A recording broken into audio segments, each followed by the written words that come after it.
Hello everyone, our today's topic is adrenergic nervous system, जिसे हम sympathomimetic भी कहते हैं। याद रखिएगा, जब कोलिनर्जिक नर्वस सिस्टम का जिक्र होगा वहाँ पर पैरासिम्पैथेटिक नर्वस एक्टिविटीज़ इन्वॉल्व होंगी, और जब एडिनर्जिक नर्वस सिस्टम का जिक्र होगा तो वहाँ पर सिंपैथेटिक नर्वस एक्टिविटीज़ परफॉर्म होंगी। एडिनर्जिक नर्वस सिस्टम को सिंपैथोमाइमेटिक भी कहते हैं क्योंकि ये बिल्कुल सिंपैथेटिक नर्वस सिस्टम के फंक्शंस को की मिमिक्री करता है, उसको वैसे ही परफॉर्म करता है। फॉर एग्जांपल, जब एडिनर्जिक एगोनिस्ट ड्रग्स दी जाती हैं बॉडी को, तो जो इफेक्ट होता है बॉडी के अंदर वो वैसा ही परफॉर्म होता है जैसा कि सिंपैथेटिक नर्वस एक्टिविटी एक्टिवेट होने के वक्त होता है। एडिनर्जिक एगोनिस्ट, एडिनर्जिक एंटेगोनिस्ट, इनको हम सेपरेट वीडियोस में डिस्कस करेंगे।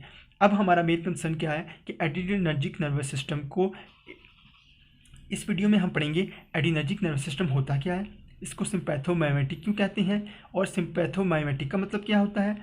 इसके अलावा कौन कौन से न्यूरोट्रांसमीटर्स हैं जो एडिनर्जिक नर्वस सिस्टम की एक्टिविटीज़ को परफॉर्म करने में हेल्प आउट करते हैं, और कौन कौन से रिसेप्टर्स ऐसे हैं जिन्हें एडिनर्जिक रिसेप्टर्स कहा जाता है, और इसके अलावा वो रिसेप्टर्स कैसे उनकी सिंथेसिस होती है, कैसे उनकी स्टोरेज होती है, कैसे उनकी रिलीजेशन होती है, कैसे उनकी रीअपटेक होती है, और ये तमाम चीज़ें हम इस वीडियो में डिस्कस करेंगे। फर्स्ट ऑफ ऑल हम देखते हैं कि सिंपैथेटिक नर्वस एक्टिविटीज़ होती क्या है, सिंपैथेटिक नर्वस सिस्टम होता क्या है। अगर आप डायरेक्टली इस वीडियो पर आए हैं तो मैं सजेस्ट करूंगा सबसे पहले आप autonomic nervous system part 1, part 2 और पार्ट 3 इनकी वीडियोस को देखें, अपने कंसेप्ट्स क्लियर करें और उसके बाद इस टॉपिक पर मूव ऑन करें। इसमें आपके तमाम तर कंसेप्ट्स क्लियर हो जाएंगे। हम यहाँ पे थोड़ा सा ओवरव्यू देखते हैं कि सिंपैथेटिक नर्वस एक्टिविटीज़ होती क्या है। कि सिंपैथेटिक, देखें, सिंपैथेटिक नर्वस सिस्टम ऐसा सिस्टम होता है जिसमें फियर, फाइट और फ्लाइट रिस्पॉन्स होता है। फॉर एग्जाम्पल, आप किसी एमरजेंसी सिचुएशन में हैं, आपने कोई जंगल में गए हैं, वहाँ कोई एक ख़तरनाक जानवर आपने देख लिया है, तो आप वहाँ पे फियर, आप डर जाएंगे, या फिर फाइट करेंगे या फ्लाइट करेंगे। अगर आपके सामने लाइन आ जाए तो डेफिनेटली आप फ्लाइट कर जाएंगे, भाग जाएंगे वहाँ से। तो हमारे बॉडी के डिफरेंट ऑर्गन्स हैं, वो कौन सी एक्टिविटीज़ परफॉर्म करते हैं। फॉर एग्जांपल, हमारे हार्ट की बात की जाए, उसका हार्ट रेट बढ़ जाएगा, कार्डियक आउटपुट बढ़ जाएगा, हमारी जो स्वेटिंग है वो बढ़ जाएगी बॉडी के अंदर, और हमारे लीवर के अंदर जो ग्लाइकोजन स्टोर फॉर्म के अंदर है वो ग्लूकोज के अंदर कन्वर्ट होना शुरू हो जाएगा। क्योंकि हमारी बॉडी है, अगर हमने भागना है तो हमें इस स्ट्रेसफुल सिचुएशन से लड़ने के लिए हमें बहुत ज़्यादा एनर्जी की ज़रूरत है, जो कि ग्लूकोज हमें फ्राहम करेगा। तो ग्लाइकोजिनोलाइसिस का प्रोसेस भी इन स्पीड अप हो जाता है। इसके अलावा जो हमारी स्किन हो गई, हमारे ग्लैंड्स, किडनीज और गट में ब्लड मौजूद होता है, वो रश करता है किसकी तरफ, हमारे हार्ट की तरफ, हमारे स्केलेटल मसल्स, हमारे ब्रेन और लंग्स की तरफ। क्योंकि हार्ट रेट बढ़ेगा, स्केलेटल मसल्स को एनर्जी की ज़रूरत है, और ब्लड के अंदर जो डिजॉल्व जो न्यूट्रिएंट्स हैं, जो एनर्जेटिक न्यूट्रिएंट्स मौजूद हैं, वो हमारे स्केलेटल मसल्स को उनकी बहुत ज़्यादा ज़रूरत है ताकि वो उस सिचुएशन को हैंडल कर सकें, उससे फाइट कर सकें। इसके अलावा हमारे ब्रेन को डिसाइड करना है कि हमें फाइट करना है या फ्लाइट करना है, और इसी तरह हमारे लंग्स भी ज़्यादा काम करना शुरू कर देंगे। ये था छोटा सा overview about sympathetic nervous system.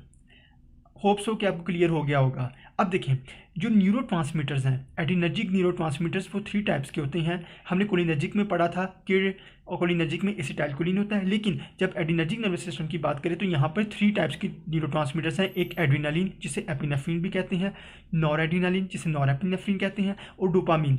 ठीक है, हम मेनली डिस्कस करेंगे नॉर एपिनेफ्रिन को, जो कि प्रीडोमिनेंट न्यूरोट्रांसमीटर है इस पूरे सिस्टम के अंदर। जो एड्रीनलिन है, हमें पता है कि हमारे किडनीज़ के अंदर एड्रीनल मेडुला होते हैं, वो सेक्रीट करते हैं, और इसका कुछ पार्ट जो है हमारे ब्रेन के अंदर मुख्तलिफ पार्ट्स हैं, उसमें भी इसका फंक्शन होता है। जबकि नॉर एड्रीनलिन, जो नॉर एपिनेफ्रिन होते हैं, वो क्या करते हैं, acts at post ganglionic sympathetic sites and brain. इसको हम बाद में देखते हैं। डोपामिन जो सा है वो कहाँ रिलीज होता है, कहाँ प्रेजेंट होता है, बेसल गैंग्लिया के अंदर होता है, हमारा लिम्बिक सिस्टम होता है, एंटीरियर पिट्यूटरी ग्लैंड होते हैं। इसके अलावा हमारा पेरिफेरल ऑर्गन्स डिफरेंट ऑर्गन्स में प्रेजेंट होते हैं और ये अपनी एक्टिविटी को परफॉर्म करते हैं। हमारा मेन कंसर्न इस वीडियो के अंदर नॉर एपिनेफ्रिन के अंदर है, जिसे हम नॉर एड्रीनलिन भी कहते हैं। देखिए, हमने जो ऑटोनॉमिक नर्वस सिस्टम को जब हमने पढ़ा था तो हमने एक स्टेटमेंट हमने कहा था कि ये आपको फार्माकोलॉजी में बहुत ज़्यादा हेल्प आउट करेगी। वो क्या थी, all post ganglionic sympathetic fibres are adrenergic except sweat glands and hair muscles which are cholinergic. हमने जब site of release of neurotransmitter को डिस्कस किया था तब हमने कहा था सिंपैथेटिक नर्वस एक्टिविटी कैसे परफॉर्म होती है कि pre ganglionic neurons spinal cord से ओरिजिनेट करेगा, ये एसिटाइलकोलिन को रिलीज करेगा, लेकिन जो पोस्ट गैंग्लियोनिक न्यूरॉन है वो क्या करेगा, वो नॉर एपिनेफ्रिन या नॉर एड्रेनालिन को रिलीज करेगा। और हमने जैसा कि स्टेटमेंट में पढ़ा है कि except sweat glands and hair muscles which are cholinergic, मतलब कि स्वेट ग्लैंड्स जो सी हैं उनकी जो पोस्ट गैंग्लियोनिक सिंपैथेटिक फाइबर्स हैं वो क्या करेंगे, वो एसिटाइलकोलिन को रिलीज करेंगे। नेक्स्ट हम देखते हैं एडिनर्जिक रिसेप्टर्स के बारे में। एडिनर्जिक रिसेप्टर्स कौन से रिसेप्टर्स होते हैं? ऐसे रिसेप्टर्स जो कि बॉडी के अंदर एक्टिवेट होते हैं जब एडिनर्जिक न्यूरोट्रांसमीटर से रिलीज होते हैं। ठीक है, अब एडिनर्जिक रिसेप्टर्स हैं 2 टाइप्स के, एक अल्फ़ा है एक बीटा है। अल्फ़ा की सब टाइप्स क्या हैं? Alpha 1 and alpha 2। Beta further divide होता है बीटा 1, बीटा 2 एंड बीटा 3। कुछ बुक्स में दिया गया है कि अल्फ़ा 1 भी सब डिवाइड होता है, अल्फ़ा 2 भी सब डिवाइड होता है। For example alpha 1A, alpha 1B, alpha 1C, alpha 1D और alpha 2A, alpha 2B, alpha 2C, D1, D2, ये भी डिस्कस किया जाता है इनको। लेकिन मेनली हम पढ़ेंगे कि adrenergic receptors alpha 1, alpha 2, beta 1, beta 2 और बीटा 3 क्या होते हैं, ये कहाँ लोकेट करते हैं, उनका फंक्शन क्या होता है। नेक्स्ट हम देखते हैं कि adrenergic neurotransmitter specially nor epinephrine कैसे बनता है। ये आपको पता है कि जैसा कि ये प्री साइनेप्टिक न्यूरॉन है और ये पोस्ट साइनेप्टिक न्यूरॉन है, उसके रिसेप्टर्स मौजूद हैं जो इफेक्टर ऑर्गन्स पर भी मौजूद हो सकते हैं। अब क्या है कि हमें जैसा कि पता है कि ये एक्स्ट्रासेलुलर स्पेस है सारी, ये प्री साइनेप्टिक न्यूरॉन उसका साइटोप्लाज्म है, और जो प्री साइनेप्टिक और पोस्ट साइनेप्टिक के दरमियान जो स्पेस है इसको क्या कहते हैं, साइनेप्टिक लेफ्ट कहते हैं। ठीक है, और ये क्या है, ये नर्व एंडिंग्स हैं और ये एक्सॉन है जिसके अंदर ये एक्टिविटी परफॉर्म हो रही है। हम देखते हैं कि एड्रेनर्जिक न्यूरोट्रांसमीटर की सिंथेसिस कैसे होती है। टोटल ये प्रोसेस जो है वो 6 स्टेप्स पर मुश्तमिल होता है। आइए देखते हैं। एक्स्ट्रा सेलुलर स्पेस के अंदर टायरोसिन मौजूद है। टायरोसिन ने इन्फ्लक्स करना है in the cytoplasm of synaptic neuron. ये हमारे पास है सिम्पोटर, यहाँ पर मौजूद है। सिम्पोटर को सिंपल लैंग्वेज में ऐसे याद रखें कि सिम्पोटर एक ऐसा को ट्रांसपोर्टर होता है जो कि 2 मॉलिक्यूल्स को सेम डायरेक्शन के अंदर मूव करवाता है।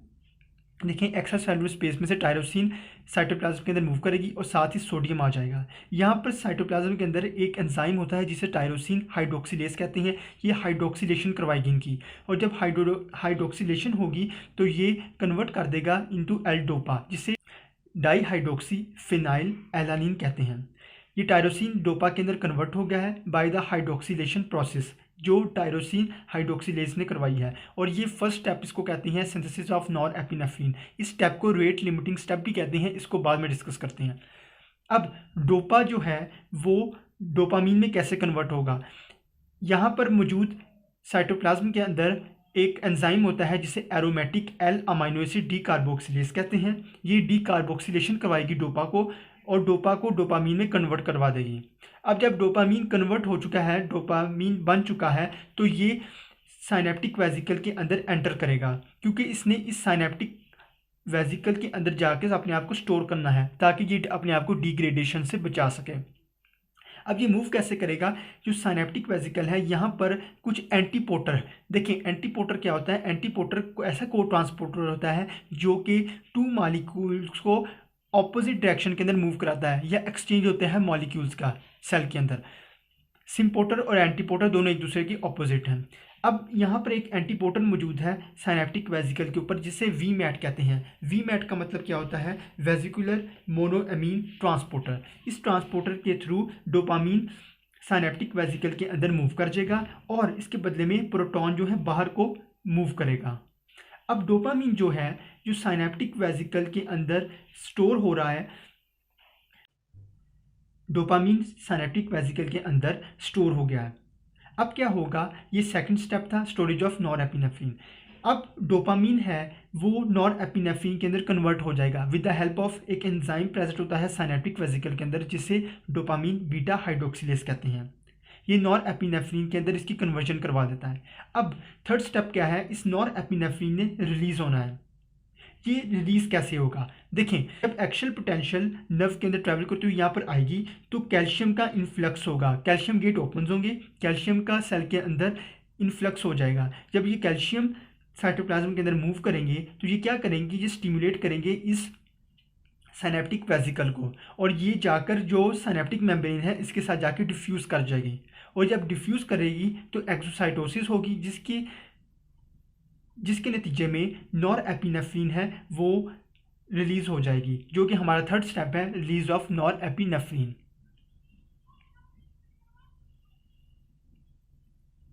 देखें, कैल्शियम का इन्फ्लक्स हुआ, इसने इसको स्टिमुलेट किया, ये जाकर जो प्री साइनेप्टिक मेम्ब्रेन है उसके साथ जाके डिफ्यूज़ करेगी। जब ये साइनेप्टिक वेसिकल यहाँ डिफ्यूज़ करेगा तो क्या करेगा, एक्सोसाइटोसिस का प्रोसेस स्टार्ट होगा, जिसके नतीजे में जो नॉरएपिनेफ्रिन है वो न्यूरॉन में से बाहर आ जाएगी, साइनेप्टिक क्लेफ्ट के अंदर रिलीज़ हो जाएगी।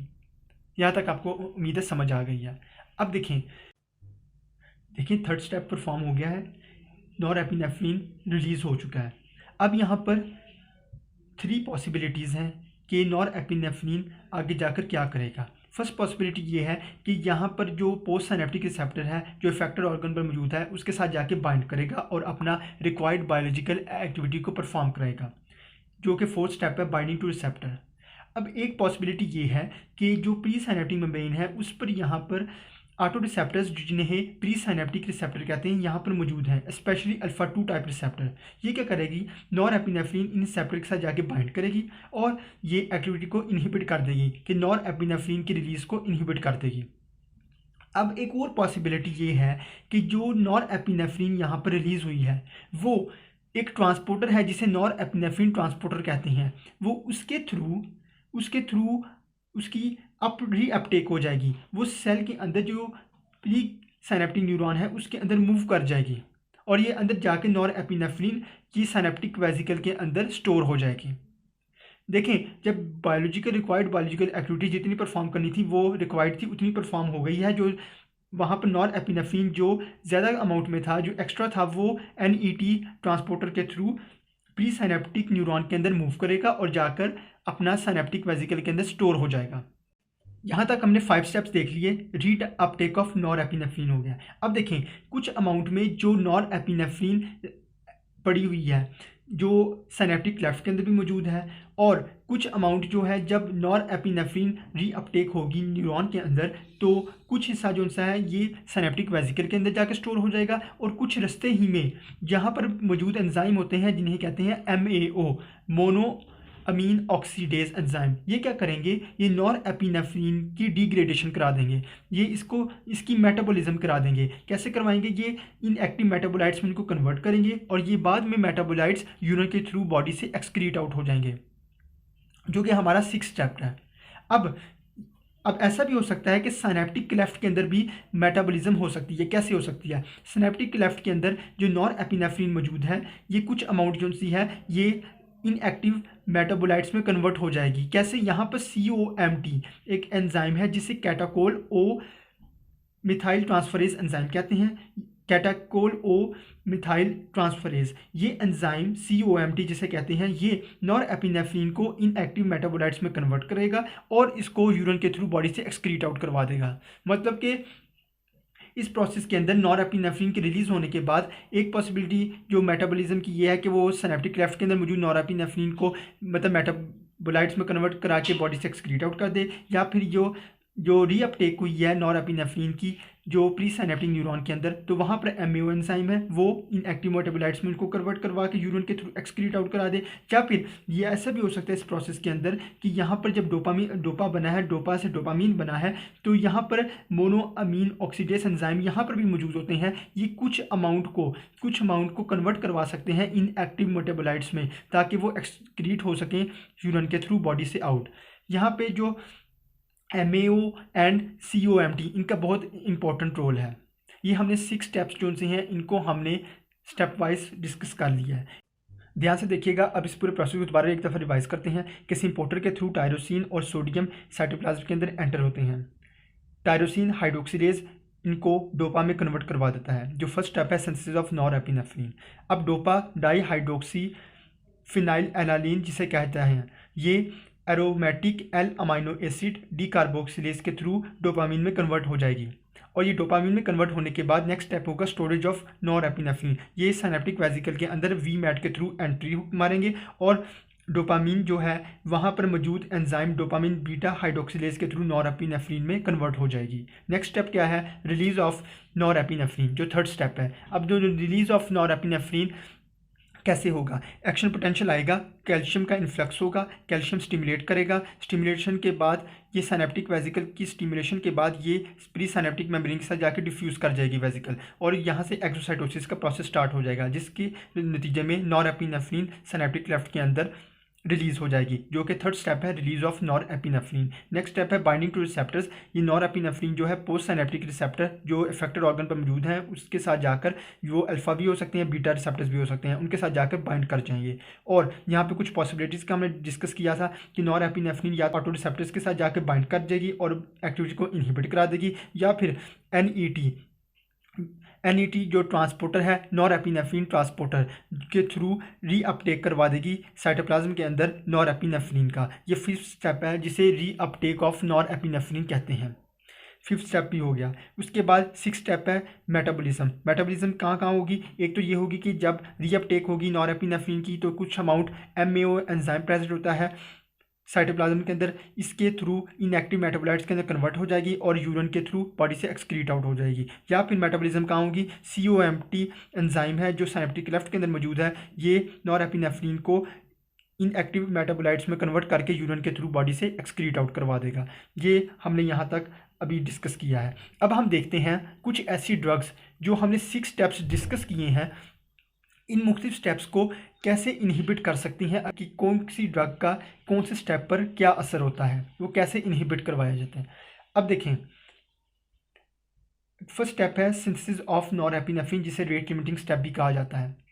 अब या मिटायरोसिन एक ऐसी ड्रग है जो इस प्रोसेस को, इस स्टेप को इनहिबिट कर देती है, जो टायरोसिन को डोपा में कन्वर्ट होने से रोकती है। इसे रेट लिमिटिंग स्टेप भी कहते हैं।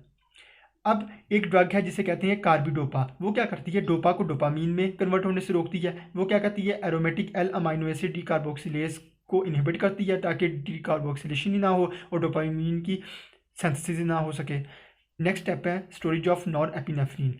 एक ड्रग है जिसे रेजरपिन कहते हैं, या फिर डाइसल्फिराम भी एक ड्रग है। ये क्या करेगी? ये सेकंड स्टेप को इनहिबिट कर देगी। इसकी वीमैट पे जाके अपने एक्शन को परफॉर्म करेंगी, इसको इनहिबिट करेंगी, और यहाँ पे जो डोपामीन है उसकी स्टोरेज ही नहीं हो सकेगी। उसके बाद एक ड्रग है जिसे ग्वानिथिडीन कहते हैं। ये क्या करेगी? जो रिलीज ऑफ नॉरएपिनेफ्रिन है इसको इनहिबिट करा देगी। ठीक है। और हमारे पास एक ड्रग है जिन्हें ट्राइसाइक्लिक एंटी डिप्रेसेंट्स भी कहते हैं, और इसके अलावा कोकेन भी एक ड्रग है। ये क्या करेगी? ये रीअपटेक ऑफ नॉरएपिनेफ्रिन के स्टेप को इनहिबिट कर देगी। हमने यहाँ पे सिंथेसिस पढ़ी है एडिनर्जिक न्यूरोट्रांसमीटर की कैसी होती हैं, और ये 5 से 6 ड्रग्स हैं, इनको याद रखिएगा कि कौन कौन से स्टेप्स को कैसे कैसे ये इनहिबिट करती हैं।